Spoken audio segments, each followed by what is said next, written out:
नमस्कार, सुप्रभात. मी स्वाती गोडसे. आपण पाहताय न्यूज 18 लोकमत. सकाळी 7च्या सुपरफास्ट महाराष्ट्र बुलेटिन मध्ये आपल्या सगळ्यांचं स्वागत. आणि बुलेटिनची सुरुवात अर्थात राजकीय वर्तुळातल्या बातमीनं.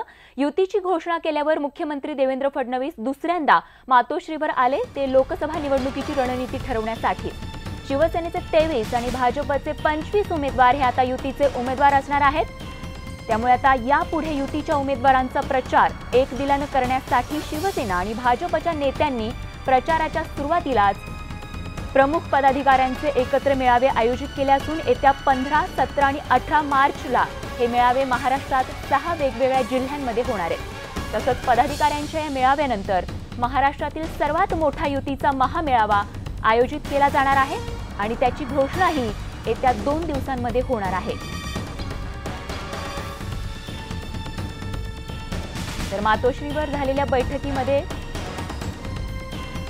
सेनेकडून उद्धव ठाकरे आणि आदित्य ठाकरे तसंच सुभाष देसाई, मिलिंद नार्वेकर उपस्थित होते.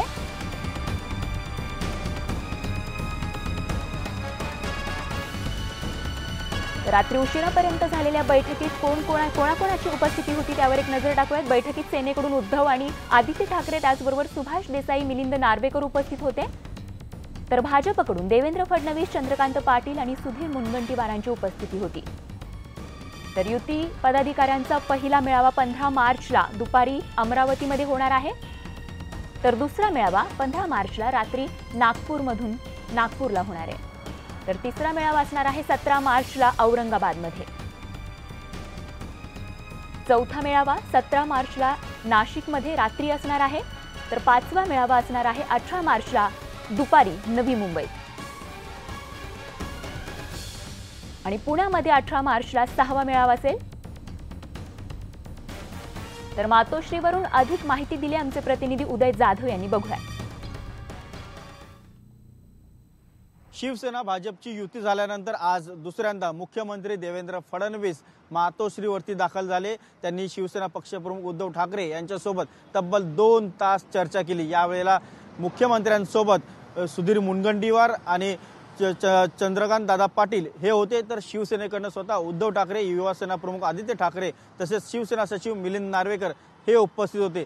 यांच्यामध्ये झालेल्या या बैठकीमध्ये सगळ्यात महत्त्वाचं म्हणजे महाराष्ट्रामधल्या सर्व 48 लोकसभा मतदारसंघासंदर्भात सर्व उमेदवारांची यादींचं जे आहे हस्तांतरण करण्यात आलेलं आहे. शिवसेना एकूण 23 जागांवरती निवडणूक लढवणार आहे महाराष्ट्रातल्या. तर भाजपा 48 पैकी 25 लोकसभा मतदारसंघामध्ये उमेदवार देणार आहे.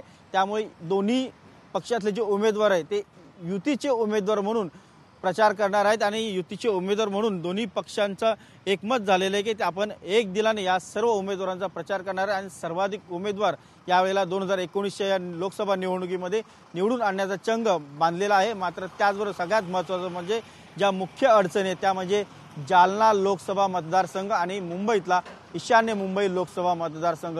या दोन्ही मतदारसंघामध्ये भाजपचे खासदार आहेत. मात्र भाजपच्या विद्यमान खासदारांच्या विरोधात स्थानिक शिवसैनिक मात्र नाराज आहेत.